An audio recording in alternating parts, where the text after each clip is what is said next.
وحده والصلاة والسلام على من لا نبي بعد أما بعد فإن خير الحديث كتاب الله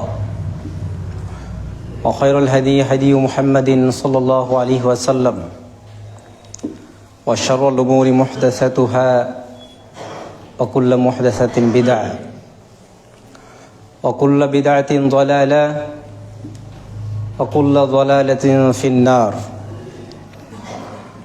أعوذ بالله من الشيطان الرجيم بسم الله الرحمن الرحيم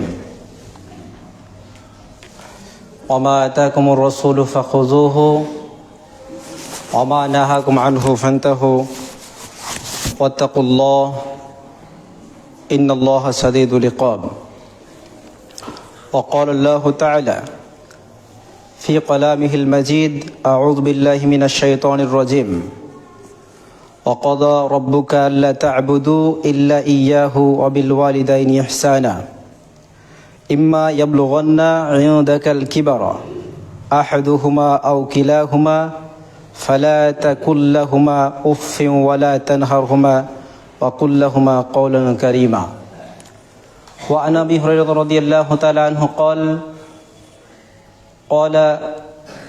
رسول الله صلى الله عليه وسلم وعن أبي هريرة رضي الله تعالى عنه قال جاء رجل لرسول الله صلى الله عليه وسلم وسئل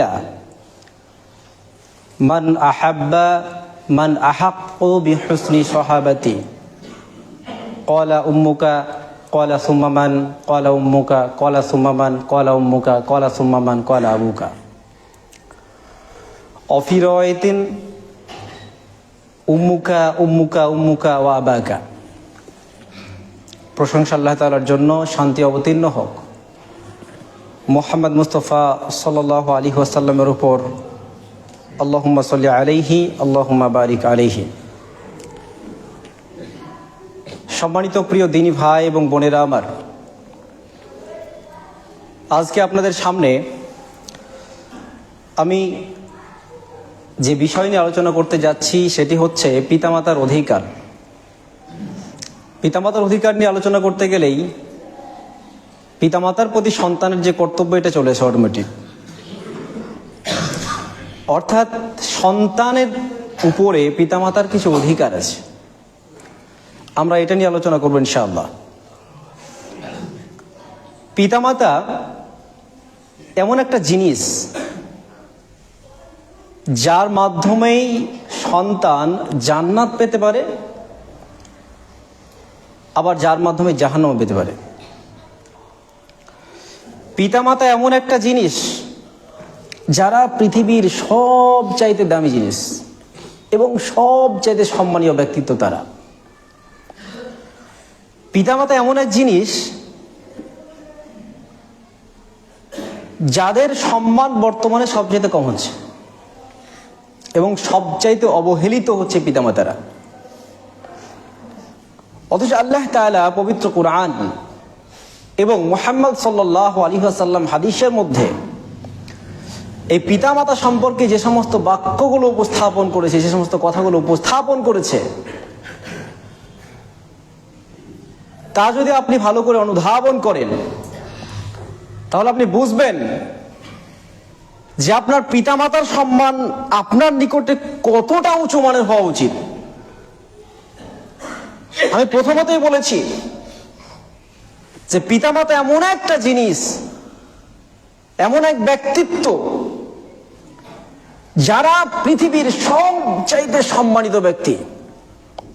অর্থাৎ আজকের দিনে একজন এমপি, এমএলএ, প্রাইম মিনিস্টার সহ পৃথিবীতে যে কোনো জায়গাতে অবস্থান করছে সসম্মানে, প্রত্যেকের সম্মানের চাইতে, সবার সম্মানের চাইতে বেশি সম্মান যদি কেউ পেতে পারে তারা হচ্ছে পিতা এবং মাতা। আজকের দিনে পিতা মাতার সম্মান এটা কল্পনা করা মুশকিল। আপনার আমার কাছে আমি মৌলভী সাহেব তো কি হয়েছে, আমি হাজী সাহেব তো কি হয়েছে, কে হাজী, কে মৌলভী সাহেব, কে গাজী, কে মাস্টার, কে প্রফেসর, কোনো বিষয় নয়। একজন আলেমের কাছেও আজকের দিনে পিতামাতা বোঝা হয়ে দাঁড়িয়ে যাচ্ছে। একজন আলেমের কাছেও পিতামাতা সম্মান পাচ্ছে না। একজন হাজী সাহেব লক্ষ লক্ষ কোটি কোটি টাকা খরচ করে হজ করছে, হাজার হাজার বার হজ করছে, কিন্তু পিতামাতার কাছে 1 কিলো আপেল দিতে পারে না। পিতামাতার কাছে এসে ভালো করে বসে সসম্মানে কথা বলতে পারে না। এইটাই ওর কাছে অনেক বেশি কঠিন একটা বিষয় হয়ে যায়। মাথায় রাখবেন, পিতামাতা যদি আপনার দ্বারা কষ্ট পায় তাহলে 1000 বার হজ করলেও এই হজ কাজে লাগবে না। পিতামাতা আপনার দ্বারা যদি সম্মানিত না হন, কষ্ট যদি পেয়ে যান, প্রতিদিন তাহাজ্জুদ পড়লেও এই তাহাজ্জুদ কাজে লাগবে না। সারা দিন সারা বছর যদি সিয়াম রাখেন আর পিতামাতা যদি অসম্মানিত হয়, আপনার দ্বারা কষ্ট পায়, এই সারা দিনের সিয়াম, সারা বছরের সিয়াম, সারা জীবনের তাহাজ্জুদ, সারা বছরের সারা জীবনের হজ সব কিছুই বাতিল হয়ে যাবে যদি পিতামাতা অমান্য, পিতামাতা অসন্তুষ্ট হয়ে যায়। রাসূল আকরাম সাল্লাল্লাহু আলাইহি ওয়াসাল্লাম, তিরমিজির মধ্যে একটা হাদিস এসেছে, 1899 নম্বর হাদিসের মধ্যে বলা হয়েছে, তোমার পিতামাতা সন্তুষ্ট তো আল্লাহ সন্তুষ্ট, পিতামাতা অসন্তুষ্ট তো আল্লাহই অসন্তুষ্ট। সুবহানাল্লাহ। চিন্তা করে দেখবেন, আল্লাহ তাআলা এতগুলো কথা বললেন কেন? রসুল বললেন কেন? যে তোমার পিতামাতা যদি সম্মানিত হয় তোমার দ্বারা, তোমার পিতামাতা যদি সন্তুষ্ট হয় তোমার ব্যবহারে, তাহলে আল্লাহ তাআলা সন্তুষ্ট হবে। আর তোমার পিতামাতা যদি অসন্তুষ্ট হয়ে যায় তাহলে আল্লাহ তাআলা অসন্তুষ্ট হবে। কেন বললেন বিষয়টা? কেন? What was the reason? কি এমন রিজন আছে এর মধ্যে? কি কারণ আছে? আপনি চিন্তা করেন না? আপনার আল্লাহ তো অনেক মানুষ তৈরি করেছে, অনেক সম্মান দিয়েছে পৃথিবীতে অনেক মানুষকে, কিন্তু পিতামাতার ক্ষেত্রে এত কড়া করে বললেন কেন? পবিত্র কোরআন খুলে দেখেন, সূরা বানী ইসরাঈল কি বলা হচ্ছে? সূরা বানী ইসরাঈল সূরা নম্বর 17 আয়াত নম্বর 23-24 এর মধ্যে বলা হচ্ছে, ওয়াকাদা রাব্বুকা আল্লা তা'বুদু ইল্লা ইয়াহু ওয়া বিল ওয়ালিদাইনি ইহসানা। আল্লাহ তাআলা বলছেন, আমি মানুষের জন্য নির্ধারণ করে দিয়েছি, এটা নির্দিষ্ট করে দিয়েছি, এটা আমার নির্দেশ, তারা কি করবে? আমি ছাড়া কারো ইবাদত করবে না। আমি ছাড়া কারো ইবাদত করবে? আল্লাহ ছাড়া আমাদের মানুষের, আল্লাহ ছাড়া মানুষ যারা ইবাদত করে, যার এই আল্লাহ ছাড়া কারো ইবাদত করতে পারবে না। সে পীর হোক, বুজুর্গ হোক, সে যে কোনো ব্যক্তি হয় না হোক না কেন, কোনো মানুষের ইবাদত করতে পারবে না। অথচ আল্লাহ বলছে ইবাদত যদি পেতে পারে, কে পেতে পারে বলেন তো? ইবাদত আপনার দ্বারা ইবাদত কে পাবে? আল্লাহ পাবে। কিন্তু আজকের দিনে আপনি যাচ্ছেন কেন ইবাদত করতে? এখনো পর্যন্ত আপনার হাতে দেখেন ধাগা বাঁধা আছে, এখনো পর্যন্ত আপনার হাতে অষ্টধাতুর আংটি আছে, এখনো পর্যন্ত পীরের দরগা আপনি একটা চাদর চড়িয়ে এসেছেন সন্তান পাওয়ার জন্য, এখনো পর্যন্ত আজমির শরীফে মানুষ যায় কেন? এখনো পর্যন্ত পীরের ওসিলায় চাই কেন? বুঝে না তাই করছে। এটা কোন মানুষ যারা বুঝে গেছে আল্লাহ ছাড়া কারো ইবাদত পাওয়ার অধিকার নেই, যারা এই বাক্যটা বুঝে গেছে তারা কোনোদিন পীরের দরবারে যেতে পারে না, তারা কোনোদিন তাবিজ ব্যবহার করতে পারে না, তারা কোনোদিন সন্তানের এই বাম পাশে ডান পাশে টিপ দিতে পারে না, তারা কোনোদিন হাতে বালা পড়তে পারে না ছেলেদের জন্য, তারা কোনোদিন অষ্টধাতুর আংটি পড়তে পারে না, তারা কোনোদিন তাবিজ পড়তে পারে না। এই সমস্ত জিনিস শিরক, এটি স্পষ্ট শিরক। যদি কেউ করে তার ভবিষ্যতের কোনো ইবাদত গ্রহণ হবে না। অতীতে তো নষ্ট হয়ে গেছে। তওবা করতে হবে। আল্লাহ বলছে, ওয়াকাদা রাব্বুকা আল্লা তা'বুদু ইল্লা ইয়াহু ওয়া বিল ওয়ালিদাইনি ইহসানা। আজকের টপিক হচ্ছে যে পিতামাতার অধিকার, সন্তানের প্রতি কি অধিকার আছে। প্রথমে আল্লাহ তাআলা বলছেন, আমি মানুষের জন্য নির্দিষ্ট করে দিয়েছি তারা আমি ছাড়া কারো ইবাদত করবে না। অবিল ওয়ালিদাইনি ইহসানা, এবং আমার ইবাদতের পরে পরে আরেকটা ইবাদত করেছি আমি, এটাও ইবাদতের মধ্যে পড়ছে। আল্লাহ বলছে আমার ইবাদত করা যেমন গুরুত্বপূর্ণ ফরজ করে দিয়েছি, তোমার পিতামাতার উপরে, তোমার পিতামাতার প্রতি সসম্মান করা, তাদের সাথে ভালো আচরণ করা, এটাও ফরজ করে দিয়েছি। সুবহানাল্লাহ। সম্মান আছে। আল্লাহ বলছে অবিল ওয়ালিদাইনি ইহসানা, পিতা মাতার সাথে সদাচরণ করা এটাও অপরিহার্য। হাদিস তাফসির গুলো খুলে দেখেন, অনেকগুলো তাফসির এসছে, তার মধ্যে একটা তাফসির আমি ঠিক ভুলে গেলাম, তাফসিরের সম্ভবত তাবারিতে হতে পারে, পড়ছিলাম আমি। ওখানে বলা হচ্ছে আল্লাহ এখানে নিয়ে এসছেন কেন? তার ইবাদতের পরে পিতামাতার ব্যাপারটা, তার ইবাদতের পরেই পিতামাতার কথা এসছে কেন? অবিল ওয়ালিদাইনি কেন নিয়ে এসছে? উনি বলছেন যে এই বিষয়টা আল্লাহ যেমন তার ইবাদত করা গুরুত্বপূর্ণ করে দিয়েছেন, ফরজ করে দিয়েছেন, তেমন পিতামাতার বিরুদ্ধাচরণ করা যাবে না, তার সাথে সদাচরণ করাটাও একটা ইবাদতের মধ্যে ফেলে দিয়েছেন, এটা অপরিহার্য, ফরজ। সূরা লুকমান আয়াত নম্বর 14। এখানে বলা হয়েছে, একটা বিষয় উল্লেখ করা হয়েছে, তারপরে বলা হয়েছে আনিশকুরলি, তোমরা আমার কি করো, শুকরিয়া আদায় করো, ওয়ালিদাইহি, এবং তোমার পিতামাতারও শুকরিয়া আদায় করো। রব্বির হামহুমা কামা রাব্বায়ানি সগীরা, বলা হচ্ছে যে রব্বির হামহুমা কামা রাব্বায়ানি সগীরা। আসবে, জাস্ট একটু ভেঙে দিচ্ছি আপনার সামনে একটু। বলা হচ্ছে রব্বির হামহুমা কামা রাব্বায়ানি সগীরা, আল্লাহ বলছে তুমি তোমার পিতামাতার জন্য দোয়া করো, বলো হে আমার রব, ইরহাম হুমা কামা, তার প্রতি তুমি রহম করো যেমন করে আমার রব, মানে পিতামাতা, রব্বি কথাটা এখানে নিয়ে এসছে, বুঝতে হবে আল্লাহ তাআলা রব্বি কেন নিয়ে এসছেন। প্রথমে নিজের জন্য রব ব্যবহার করলেন, আবার পরবর্তীতে রব্বির হাম হুমা কামা, কামা রব্বা, রব্বা একই শব্দ নিয়ে এসছে, রব্বায়ানি সগীরা, তেমন করে যেমন করে তারা আমার প্রতি আমাকে লালন পালন করেছে, আমাকে সম্মান করেছে, আমাকে দেখাশোনা করেছে, হে আল্লাহ তুমি আমার পিতামাতাকে ঠিক সেইভাবে দেখাশোনা করো। একই শব্দ নিয়ে আসছেন কেন? একই শব্দ, কোন শব্দে চেঞ্জিং নেই। কেন নিয়ে আসলেন এটা? তার মানে বোঝা যাচ্ছে যে স্পষ্ট হচ্ছে রব দুইজন। কয়জন বলেন তো? রব দুইজন, একটা হাকিকি, একটা মাজাজি রব। আল্লাহ আমাদের রব। আমাদের রব কে? আল্লাহ। রব মানে কি? রব মানে হচ্ছে, রব হচ্ছে তিনি যিনি আমাদের প্রয়োজন না চাইতেই মিটিয়ে দিয়ে দেন, যিনি আমাদেরকে লালন পালন করে থাকেন, তিনি আমাদেরকে রব, তিনি আমাদের হাকিকি রব। মাজাজি রবকে, মাজাজি আমাদের পিতামাতা, আমাদের মেজাজি পিতামাতা, এটা শিরক নয়, মাজাজি। তিনি আমাদেরকে দুনিয়াতে লালন পালন করেছেন, একটা কাঁটা আমাকে লাগতে দেয়নি, আমাকে ঠান্ডা লোক তার ব্যবস্থা করতে দেয়নি, যেন আমি সবসময় গরম থাকি তার ব্যবস্থা করেছে। আল্লাহ এই ব্যবস্থাটুকু কার মাধ্যমে নিচ্ছেন? আমার সেবা কার মাধ্যমে নিচ্ছি? আমি নিচ্ছি কার মাধ্যমে? আমার পিতা মাতার মাধ্যমে। আমার পিতা সারাদিন পরিশ্রম করেছে, সারাদিন বাইরে থাকছে, মাসের পর মাস, কি বছর, কি দিন বাইরে চলে যাচ্ছে, শুধুমাত্র আপনার আমার এই মুখে অন্ন তুলে দেওয়ার জন্য, এই অন্ন তুলে দেওয়ার জন্য। এই জন্য একেও হাকিকি নয়, মাজাজি রব বলেছে, এরা লালন পালন করছে। তাই বুঝতে পারলেন না? বিষয় স্পষ্ট যে পিতা মাতা এমন এক জিনিস যার তুলনা পৃথিবীতে কারোর সাথে হয় না। চলুন আল্লাহ তাআলা কি বলছে, কি বলছে? অবিল ওয়ালিদাইনি ইহসানা, অর্থাৎ তোমাদের পিতামাতার সাথে সদাচরণ করবে, এটা গুরুত্বপূর্ণ ফরজ ইবাদত করতে হবে। ইম্মা ইয়াবলুগান্না ইনদাকাল কিবার আহাদুহুমা আও কিলাহুমা, যখন, যদি, যে কোনো সময় যদি তোমাদের পিতামাতারা কোনো একজন অথবা উভয়জন, পিতা হোক বা মাতা হোক, একজন অথবা উভয়জন যদি চলে আসে বার্ধক্যে, যদি চলে আসে বার্ধক্যে, যদি তারা বার্ধক্যকে পেয়ে যায় আর তুমি তাদেরকে পেয়ে যাও, তাহলে কি করবে? ফালা তাকুল্লাহুমা উফিউ, তাহলে তাদেরকে তোমরা উফ শব্দটাও বলবে না। ফালা তাকুল্লাহুমা, খবরদার খবরদার খবরদার তোমরা বলবে না, উফ এইটা বলবে না। উফ শব্দটা বিরক্ত সূচক কথা, বিরক্ত সূচক কথা। ওয়ালা তানহারহুমা, ধমক দেবে না, নো, তুমি এখানে ধমক দিতে পারো না। আল্লাহ বলছে ধমকটা পরে, আগে উফ শব্দটা। তোমার পিতামাতা একটু কোনো কাজ করেছে, বয়স হয়ে গেছে, বার্ধক্য উপনীত হয়েছে, এখন আর তোমার মতো মেজাজ নেই, এখন আর তোমার মতো বুদ্ধি শুদ্ধি নেই, এখন আর তোমার মতো ব্রেন নেই, এখন সে ইচ্ছা মতো কি করছে, যা ইচ্ছা তাই করছে। আপনার বাচ্চা দেখেন, বাচ্চারা ছোটাছুটি করছে, দেখেন যা ইচ্ছা তাই করছে। ও বুঝে না এখন যে এই জুমা মসজিদের মধ্যে এসে ছুটোছুটি করতে নেই, ও বুঝে না। ঠিক তেমন করে আপনার বার্ধক্য অবস্থা পিতামাতা যখন চলে যাবে, তখন সে বুঝবে না আমার কোন কাজটা করা দরকার, কোন কাজটা করা দরকার নাই। আপনি খেতে দিচ্ছেন আর নাম করবে আপনার বড় ভাইয়ের, আপনি খেতে দিচ্ছেন নাম করবে ছোট ভাইয়ের, আপনি খেতে দিচ্ছেন বদনাম করবে আপনার, এমনই তো হবে। তারপরে আল্লাহ বলছে উফ, নো নো নো, উফ শব্দ বলা যাবে না। তুই কেন এটা বলছিস?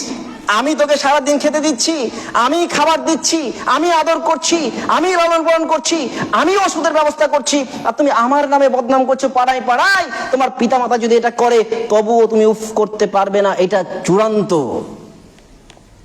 ওয়ালা তানহারহুমা, ধমক দেবে না, ধমক দেবে না, ধমক দেবে না। তুই করলি কেন? তুমি করলে কেন? এটা তুমি করলে কেন? আমার খেয়ে আমার বাড়িতে বসে আমারই নামে বদনাম করছো, এটা তো হতে দেওয়া যায় না। এটা হচ্ছে ধমক দেওয়া। কেন করলে? এই কেন বলার অধিকার আপনার নাই। কে বলছে এটা বলেন তো? আল্লাহ তাআলা বলছেন। এখানেই শেষ নয়, এখানেই শেষ নয়, আল্লাহ তাআলা এর পরে বলছেন ওয়াকুল্লাহুমা কাওলান কারীমা, অবশ্যই তুমি বলবে, অবশ্যই ওয়াকুল্লাহুমা, তাদের প্রতি কাওলান কারীমা, উত্তম নম্র ভদ্র ভাষায় কথা বলবে। এটা কল্পনা করা যায় আজকের মুসলমান সমাজে, এই বস্তুবাদী সমাজে? এটা কল্পনা করা যায়? কল্পনা করা যায় না। যদি মা কিছু বলেছে তাহলে মাকে বলো তোমার জন্য আলাদা করে একটা ওই চালা করে দিচ্ছি, তুমি ওখানেই থাকো, সমস্যা নেই, তোমার এই গ্যাঞ্জাম ভাল লাগে না আমার। জি, গ্যাঞ্জাম ভাল লাগবে না। রাসূল আকরাম সাল্লাল্লাহু আলাইহি সাল্লামের কাছে একজন সাহাবা এসে বলছে, ইয়া রাসূলুল্লাহ, ইয়া হাবিবাল্লাহ, আমার পিতা আমার মাতা আমার খাচ্ছে আর আমারই বদনাম করছে, একবার সেম কোটেশন করছি কোট আপনার, আমার খাচ্ছে, আমার জিনিস সব নিয়ে নিচ্ছে, আমার কাছে থাকছে, আমার জিনিস সব নিয়ে নিচ্ছে। রাসূল বলছেন, তুমি এবং তোমার সম্পদ, তুমি এবং তোমার সম্পদ সবই তোমার পিতার, সবই তোমার মাতার। ভালো করে বুঝেন, অভিযোগ করছে রাসূল আকরাম সাল্লাল্লাহু আলাইহি সাল্লামকে, ইয়া রাসূলুল্লাহ, আমার পিতা আমার মাতা আমার সম্পদ নিয়ে নিচ্ছে। রাসূল সাল্লাল্লাহু আলাইহি সাল্লাম উত্তর দিচ্ছেন, শোনো, তুমি এবং তোমার মাল, তুমি এবং তোমার মাল, তোমার টাকা, তোমার পয়সা, তোমার সম্পদ যা আছে সবই তোমার। এখন তোমার পিতামাতা যদি তোমার সম্পদ থেকে নিজে থেকে নিয়ে নেয়, বলা লাগবে না, তাহলে তুমি আর উফ বলতে পারবে না, এটা চূড়ান্ত। তোমার পিতামাতাদের সম্পদ থেকে যদি তোমার পকেট থেকে 200-500 নিয়ে নেয়, আর কিছু বলার নেই, বলা যাবে না।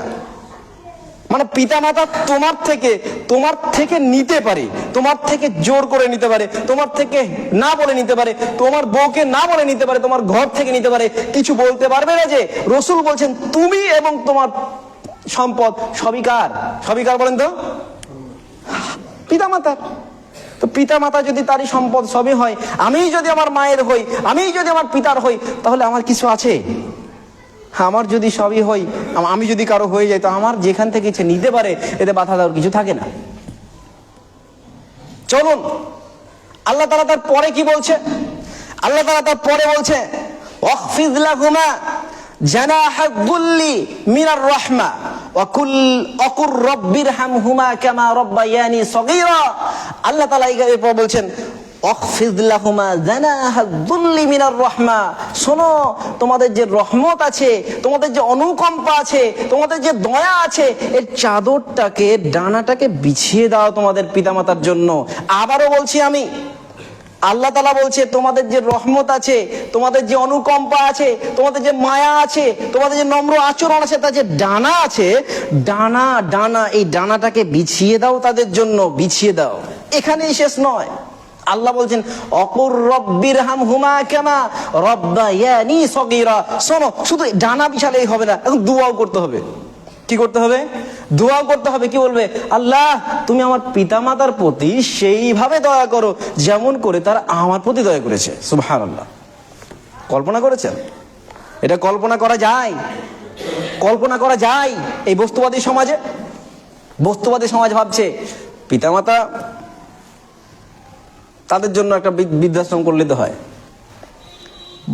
বয়স্ক মানুষের জন্য একটা আশ্রম করে দেবো, ওখানে পিতামাতাকে রেখে দিতে হবে। আজকের দিনে পিতামাতা যদি কিছু করে, তাহলে কোর্ট কাচারি আছে, কেস ঠুকে দেওয়া হয় পিতামাতার জন্য। পিতামাতা যদি কিছু করে, তাহলে পুলিশ প্রশাসন এনে মাজাতে দড়ি ধরে টানতে টানতে জেলের মধ্যে পিতামাতাকে ভরা হয়। এই হচ্ছে বাস্তবতা। কিন্তু পৃথিবীতে পিতামাতাকে যে পরিমাণ সম্মান আল্লাহ তাআলা দিয়েছে, যে পরিমাণ কোরআন এবং হাদিস দিয়েছে, এই পরিমাণ সম্মান এবং শ্রদ্ধা পৃথিবীর কোনো জাতি দিতে পারেনি, দেবেও না কোনোদিন। এই হচ্ছে ইসলাম। আল্লাহ তাআলা এত সম্মান দিলেন কেন?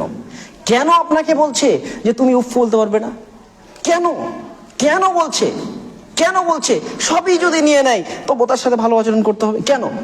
একটা হাদিস আপনাকে বলি। রাসূল সাল্লাল্লাহু আলাইহি ওয়াসাল্লাম, মিসকাতের 61 নম্বর হাদিস, রাসূল আকরাম সাল্লাল্লাহু আলাইহি ওয়াসাল্লাম, লম্বা হাদিস 10টা উপদেশ আছে, তার মধ্যে একটা বলছি আপনাকে। তোমার পিতামাতার সাথে সদাচরণ করবে। ভালো করে বুঝবেন, তোমার পিতামাতার সাথে সদাচরণ করবে। কখন সদাচরণ করবে? যদি তোমার পিতামাতা, তোমার যে সম্পদ আছে, একই বাড়িতে আছো, ওই বাড়ি থেকে তোমাকে টেনে হিঁচড়ে বের করে দিয়েছে। কাকে? তোমাকে। তোমার পরিবার সহ বের করে দিয়েছে। তোমার মাল সম্পদ বাড়ি গাড়ি সব তুমি করেছো, আমার পিতা মাতা বলছে বেরিয়ে যা বাড়ি থেকে। এখন তুমি কি করবে? আল্লাহ রসুল সাল্লাল্লাহু আলাইহি সাল্লাম বলছেন, খবরদার তুমি শান্ত হয়ে বেরিয়ে চলে যাও। আপনাকে বুঝাতে পারলেন না। আপনি 4 তলা 5 তলা বাড়ি করেছেন, টাকা আপনার, সবই আপনার, আপনার মায়ের কিছু নেই, শুধু আপনার মায়ের আপনি আছেন। এখন এই আপনি করেছেন বিল্ডিং গুলো, আপনি স্ট্যাটাস তৈরি করেছেন, আর আপনার মা বলছে বেরিয়ে যা বাড়ি থেকে, বেরিয়ে যা বাড়ি থেকে। আল্লাহ রসুল বলছেন একদম শান্ত হয়ে বেরিয়ে যাবে, কিন্তু পিতামাতার সাথে অসৎ আচরণ করা যাবে না, চূড়ান্ত। এখন বলতে পারেন তাহলে কি যা করবে তাই মেনে নেব? আমার বাড়ি আমার আব্বা দখল করে নেবে, আমি চুপচাপ সহ্য করব? জি, আপনাকে সহ্য করতে হবে, কিছু করার নেই, সহ্য করতে হবে, কিছু করার নেই। আপনার পিতা মাতাকে আপনি আবার প্রশ্ন করতে পারেন, তাহলে পিতা মাতার কি হবে? আমার যে জোর জবরদস্তি দখল করছে, জি, আপনার পিতা মাতা যে অন্যায়টা করছে তার জন্য শাস্তি দেবে কে? আল্লাহ শাস্তি দেবে, শাস্তি আল্লাহ দেবে, সহজ অঙ্ক। আপনি যদি আপনার পিতা মাতার সাথে অসৎ আচরণ করেন, শাস্তি দেবে কে? আল্লাহ দেবে। আপনার সাথে আপনার পিতা মাতা অন্যায় আচরণ করলে শাস্তি দেবে আল্লাহ, আবার আপনি পিতা মাতার সাথে অন্যায় আচরণ করলে শাস্তি দেবে আল্লাহ। তাহলে আপনার কাজ হচ্ছে পিতা মাতাকে সম্মান করা, আর আমার কাজ, পিতা মাতার কাজ হচ্ছে আপনার সম্মান বুঝিয়ে দেওয়া, আপনার অধিকার বুঝিয়ে দেওয়া। যে সমস্ত পিতা মাতা তার সন্তানদেরকে বঞ্চিত করেছে, এই সমস্ত পিতা মাতা যদি সারা জীবন তাহাজ্জুদ পড়ে, সারা জীবন হজ করে প্রতি বছর, সারা মাস যদি সিয়াম রাখে আর সন্তানকে বঞ্চিত করে, এই সমস্ত পিতা মাতার হজ, তাহাজ্জুদ, সিয়াম এক বিন্দু কাজে লাগবে না, 1 ইঞ্চি কাজে লাগবে না, তাকে জাহান্নামেই যেতে হবে, কারণ ছেলের সাথে অন্যায় আচরণ করে সেটা চূড়ান্ত। যে সমস্ত সন্তান তার পিতা মাতার সাথে অন্যায় আচরণ করেছে সামান্য কোনো সম্পদের জন্য, এই অন্যায় যদি করে থাকে, আর এই সন্তান যদি সারা বছর তাহাজ্জুদ পড়ে, সারা বছর সিয়াম রাখে, প্রতি বছর হজ উমরা করে, তারপরেও পিতা মাতার সাথে অন্যায় আচরণ করার জন্য তাকে জাহান্নামে যেতে চূড়ান্ত বিষয়, জাহান্নাম ধরা আছে চূড়ান্ত। আল্লাহ রাসূল সাল্লাল্লাহু আলাইহি ওয়াসাল্লামের কাছে একজন সাহাবী এসে বলছেন, ইয়া রাসূলুল্লাহ, ইয়া হাবিবাল্লাহ, আমাকে বলুন মা হাক্কাল ওয়ালিদাইন, বলুন তো ইয়া রাসূলুল্লাহ, ইয়া হাবিবাল্লাহ, আমার পিতামাতার সম্মান বলছেন, সম্মান করতে বলছেন, সম্মানটা কি জিনিস আপনি বলে দেন। আল্লাহ রাসূল বলছেন, শোনো তোমার পিতামাতার সম্মানটা কি জিনিস। তিনি বলছেন যে ক্বালা হুমা জান্নাতুকা হুমা নারুকা, তিনি বলছেন তুমি তোমার পিতামাতার সম্মান জিজ্ঞাসা করছো, তুমি তোমার পিতামাতার অধিকার জিজ্ঞাসা করছো, শোনো তাহলে তোমার পিতামাতার সম্মান হচ্ছে তোমার জাহান্নাম, তাদের এতেই জাহান্নাম, তাদের এতেই জান্নাত। বলছেন হুমা জান্নাতুকা, তারাই তোমার জান্নাত, হুমা নারুকা, তারাই তোমার জাহান্নাম। রসুলকে প্রশ্ন করলেন, তোমার রসুলকে বলছেন, ইয়া রাসূলুল্লাহ, আমার পিতামাতার অধিকার বলছেন, সম্মান বলছেন, এটা কি জিনিস? রসুল বললেন সহজ অঙ্ক, এক কথায় বলে দিলেন, তারাই তোমার জান্নাত, তারাই তোমার জাহান্নাম। আপনি বুঝেন কি করবেন? চিন্তা করুন আপনি কি করবেন। আমি আপনাকে কোনো ব্যাখ্যা বিশ্লেষণ করতে যাচ্ছি না। কেন তিনি বললেন, কেন বললেন? অন্য হাদিসের মধ্যে বলছেন 4911 নম্বর হাদিস মিসকাতের, আল্লাহ রাসূল সাল্লাল্লাহু আলাইহি সাল্লামকে একজন সাহাবী এসে বলছেন, যে আরাজুলুন, একজন ব্যক্তি এসে বলছে, মান আহাক্কু বিহুসনি সাহাবাতি, আল্লাহ রাসূল, ইয়া রাসূলুল্লাহ, ইয়া হাবিবাল্লাহ, আপনি বলুন তো আমার কাছে এই পৃথিবীর মধ্যে কোন ব্যক্তি সবচেয়ে বেশি সম্মান পাবে? ভালো করে বুঝবেন। আল্লাহ রাসূলের কাছে একজন ব্যক্তি এসে প্রশ্ন করছে, ইয়া রাসূলুল্লাহ, আপনি বলে দেন আমার কাছে পৃথিবীর মধ্যে সে নবী হোক, সে রাসূল হোক, সে অন্য কিছু হোক, কোন ব্যক্তি সবচেয়ে সম্মান বেশি পেতে পারে? কোন ব্যক্তি?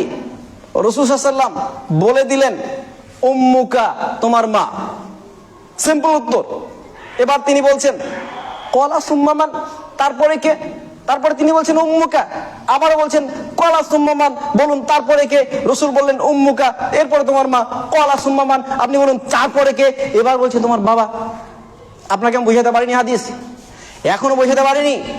রাসূল সাল্লাল্লাহু আলাইহি ওয়াসাল্লামের কাছে একজন ব্যক্তি এসে বলছে, ইয়া রাসূলুল্লাহ, ইয়া হাবিবাল্লাহ, আপনি বলে দিন আমাকে বলে দিন, পৃথিবীতে যত মানুষ আছে এই মানুষগুলোর মধ্যে কাকে বেশি আমি সম্মান করব? উল্টো করলে এরকমটা হয়। রাসূল বললেন তোমার মাকে করো সম্মান।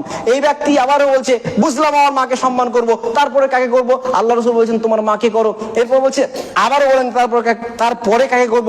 রাসূল বললেন তোমার মাকে করো। আবার প্রশ্ন করছেন তারপরে কাকে করব? এবার তিনি বলছেন তোমার বাবাকে করো। আপনি বুঝেন হাদিস? পৃথিবীতে কোনো যদি ব্যক্তি সম্মান পেতে পারে, পৃথিবীতে সবচেয়ে বেশি যদি সম্মান সদাচরণ কেউ পেতে পারে, সেটা হচ্ছেন তো আপনার মা, আমার মা, আপনার বাবা, আমার বাবা। আজকের পর থেকে একটা বিষয় কান খুলে শুনে রেখে দেন, পিতা মাতার সাথে অসৎ আচরণ, পিতা মাতাকে ধমক দিয়ে কথা যদি কেউ বলে, পিতা মাতার সাথে অন্যায় আচরণ করে, পিতা মাতাকে অন্যায় করে মারধর করে, তাহলে তার জাহান্নাম নির্ধারিত। জাহান্নাম থেকে বাঁচতে পারে তখন যদি এখনই তার পিতা মাতা জীবিত থাকা অবস্থায় পা ধরে ভাব চেয়ে নিতে পারে। এখন যারা এখনো, আমার কাছে অনেক রিপোর্ট আছে, বহু রিপোর্ট আছে, বহু ফোন আসে, মৌলভী সাহেব আমার সন্তান, আমার ছেলে আমাকে মেরেছে। ওহো, মাকে মেরেছে, বাবাকে মেরেছে, আমার খুব রিলেটেড, খুব কাছের মানুষ, খুবই রক্তের সম্পর্ক আছে এমন ব্যক্তি আমাকে এসে বলছে, অন্যজন যাকে মেরেছে সে বলছে না, আমাকে এসে বলছে তোমার ওটা কে হয়, আমার হুমুক হয়। এখন বললে তো বলবেন যে মানে আপনাদের ব্যাপারে হচ্ছে, আমি রিলেশনের কথা বলছি না। আমাকে এসে বলছে যে আপনার ওটা কে হয়, তো আমার অমুক হয়। আপনি কি জানেন যে আপনার অমুক ভাই আপনার অমুক জনকে মেরেছে? মিজাজ রক্ত গরম হয়ে গেছে, এত মিজাজ গরম হয়েছে, কি আশ্চর্য ব্যাপার, পিতামাতাকে কেউ মারে। আজকের দিনে পিতামাতা বার্ধক্যে পৌঁছায়নি, স্ত্রী মারা গেছে অথবা বাবা মারা গেছে, মা বেঁচে আছে, বা মা মারা গেছে, বাপ বেঁচে আছে। এখন বাপের কি দরকার? বহু দরকার। কি দরকার? মা দরকার নেই আমার? আমার বাবার বয়স কত? আমার বাবার বয়স 40 বছর, মা মারা গেছে, এখন বাবার বউ দরকার নেই, মানে আমার একটা মা দরকার নেই। বাবা বলছে বাবা আমার তো বিয়ে করার বয়স হয়েছে, তো একটু ব্যবস্থা করো। যে ঠিক আছে ব্যবস্থা করছি, একটু বসো, ব্যবস্থা করছি। যত ভাই বোন আছে সবাইকে নিয়ে একটা গোল টেবিলে বসা হলো, তারপরে বলা হচ্ছে একটু বসো, আমি আসছি। ওখান থেকে একটা ভুজালি বের করে নিয়ে আসছে, বলছে যদি তুমি বিয়ের কথা আর একবার বলো তাহলে ভুজালি আর এখানে থাকবে না, তোমার পেটে ঢুকে যাবে। কেন কেন কেন কেন? উত্তর হচ্ছে তোমার যে সম্পদ আছে এই সম্পদ আমরা পাবো, আবার আমার যদি নতুন কোনো মা আসে তাহলে মাও পাবে, আবার মায়ের পেট থেকে যদি ভাই বোন আসে তারাও পাবে। এইটা তো আমরা দিতে পারি না। সম্পদ তোর বাপের, সম্পদ তোর বাপের কেনা, সম্পদ দিয়ে অর্জন করেছিস বেটা। সম্পদ তোমাকে কে দিয়েছে? সম্পদ দিয়েছে আল্লাহ তাআলা, সম্পদ দিয়েছে। তুমি সেই সম্পদ, তুমি আজকে তোমার বাপের কাছ থেকে সম্পদ যেটুকু পেয়েছো তোমার জন্য এনাফ। তোমার আমার পরবর্তী প্রজন্ম যারা তাদের জন্য এনাফ হবে। সম্পদ কমের কিছু নেই। তোমার পিতামাতার বউ দরকার, আরে ভাই বউটা তো দরকার নাকি? যদি এখন তোমার এই পিতামাতার বউ না পেয়ে যদি বলে ঠিক আছে বিয়ে যখন দিবি না সমস্যা নেই, আমি পাশের যে চাচি আছে তার সাথে প্রেম করব, তখন খুব ভালো লাগবে নাকি? তখন কি ভালো লাগবে? পিতার যৌবন নেই? পিতার যৌবন আছে, যৌবন আছে, সেও মানুষ আপনার মতোই পুরুষ। এখন মাকে ছাড়া তার চলা তো মুশকিল, চলা মুশকিল। অনেক প্রয়োজন যা আপনি মেটাতে পারবেন, আপনার বউ মেটাতে পারবে না। খুব দ্রুত যদি এরকম পিতামাতা থাকে বিয়ে দিয়ে দিবেন। আমি ডাইভার্ট হচ্ছি না, অল্প সময়ের মধ্যে পিতামাতা এমন একটা ব্রড টপিক, এটাকে আলোচনা খুব মুশকিল। তবে একটা কথা বলে রাখি, আরো হাদিস আসবে, জাস্ট এখানে শেষ করার আগে ছোট্ট একটা কথা বলে রাখি। আচ্ছা, আল্লাহ রাসূল বলছেন পৃথিবীতে যত ব্যক্তি আছে তার মধ্যে শ্রেষ্ঠ ব্যক্তি কে? পিতামাতা। এরা সম্মান পাবে। আল্লাহ বলছে যে শোনো, এই পিতামাতার সাথে উপ শব্দটা ব্যবহার করবে না, এই পিতামাতাকে ধমক দেবে না, তার সাথে নম্র ভাষায় কথা বলবে, এটা বললেন। আচ্ছা, এতগুলো কারণ কেন? কেন? সূরা লুকমান, চলেন সূরা লুকমান আয়াত নম্বর 14 বলা হচ্ছে এর উত্তরটা, ওয়াসাইনাল ইনসানা বিল ওয়ালিদাইহি হামালাতুহু উম্মুহু ওয়াহনান আলা ওয়াহনিন ওয়া ফিসালুহু ফি আমাইনি আনিশকুর লি ওয়া লিওয়ালিদাইকা আইয়াল মাসির, ইলাইয়াল মাসির। ভালো করে বুঝুন উত্তরটা এখানে। আল্লাহ বলছে কেন এতগুলো কথা বললাম, সূরা লুকমানের 14 নম্বর আয়াতে উত্তর দিচ্ছে।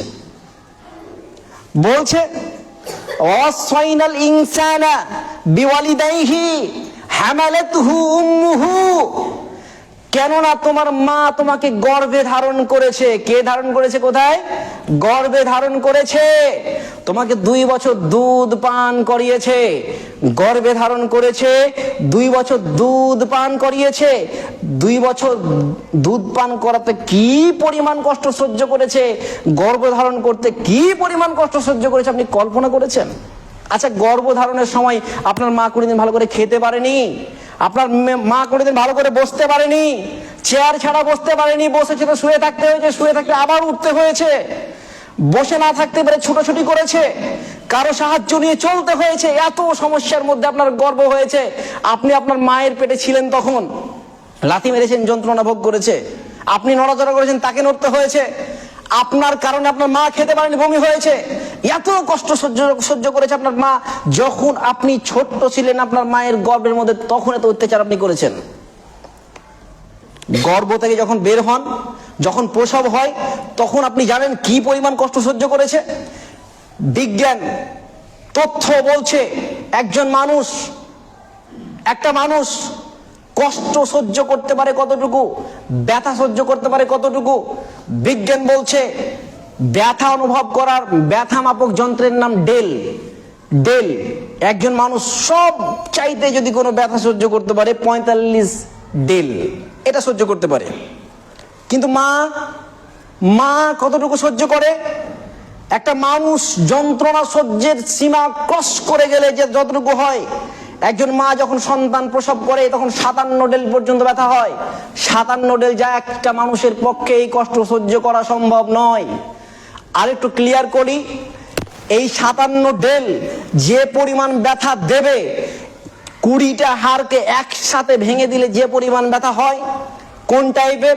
ফিমার, এই যে আপনার, তারপর আপনার মেরুদণ্ডের যে হাড় আছে, এই টাইপের হাড়গুলোকে একসাথে 20টা হাড়কে ভেঙে দিলে যে পরিমাণ কষ্ট হয়, সেই পরিমাণ কষ্ট বা তার চাইতে বেশি কষ্ট পায় মা যখন সন্তান প্রসব করে। আপনি বুঝেন না সেটা?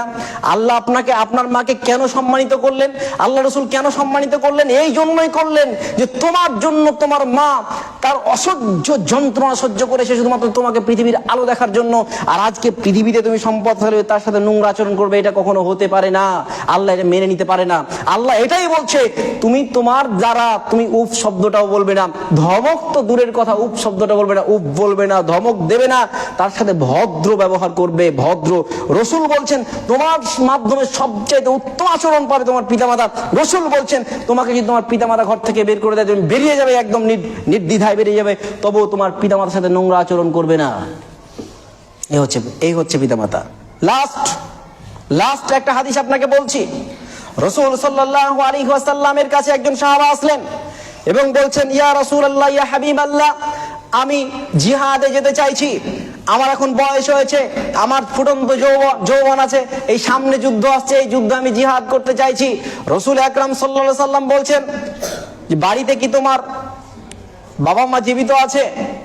আল্লাহ রসুলের কাছে এসে বলছে আমি জিহাদ করব, আর সেই ব্যক্তিকে বলছে তোমার পিতামাতা কি তোমার বাড়িতে আছে? আল্লাহ রসুলকে বললেন, জি, আমার বাড়িতে আমার বার্ধক্য অবস্থা আমার পিতামাতা আছে।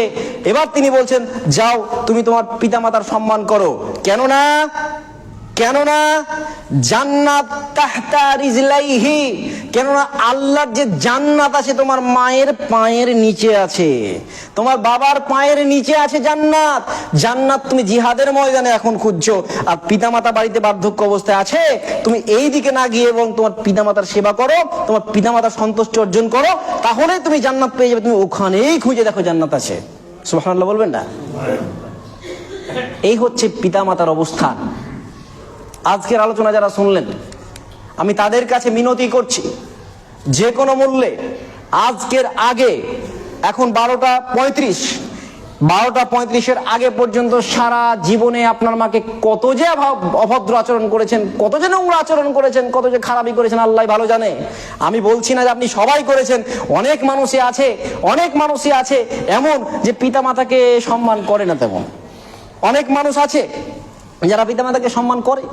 তো যদি আপনি আপনার পিতামাতাকে ধমক দিয়ে থাকেন, আজকে বাড়ি যাবেন, বাড়ি গিয়ে 2 হাত দিয়ে পিতামাতাকে ধরবেন, পা দুটোকে, আম্মু সারা জীবন খুব ভুল করেছি, তোমার সম্মান বুঝিনি, আজকে পবিত্র কোরআন এবং হাদিস থেকে বুঝে গেছি তোমার সাথে আমার কেমন আচরণ করা উচিত, অনেক অন্যায় করে ফেলে দিয়েছি, আমার তাহাজ্জুদ, আমার সিয়াম, আমার রোজা, আমার নামাজ সব শেষ হয়ে যাবে যদি তুমি ক্ষমা না করো, সুতরাং তুমি আমাকে ক্ষমা করে দাও, তোমার কাছে ক্ষমা চাইতে এসেছি, আজকের পর থেকে আর তোমার সাথে কোনোদিন উঁচু গলায় কথা বলবো না, আজকের পর থেকে তোমার সাথে কোনোদিন নোংরা ভাষায় কথা বলবো না, আজকের পর থেকে তোমার গায়ে কোনোদিন হাত তুলবো না, তোমার যা অধিকার আমি তাই করব। আমরা পারবো ইনশাআল্লাহ? পারবো ইনশাআল্লাহ পারবো। পরবর্তী জুমায় পিতামাতার হক সম্পর্কে দ্বিতীয় টার্ম আলোচনা হবে ইনশাল্লাহ। আল্লাহ আমাদের সবাইকে এই পিতামাতার সাথে সৎ আচরণ করার তৌফিক দান করুন, আমিন।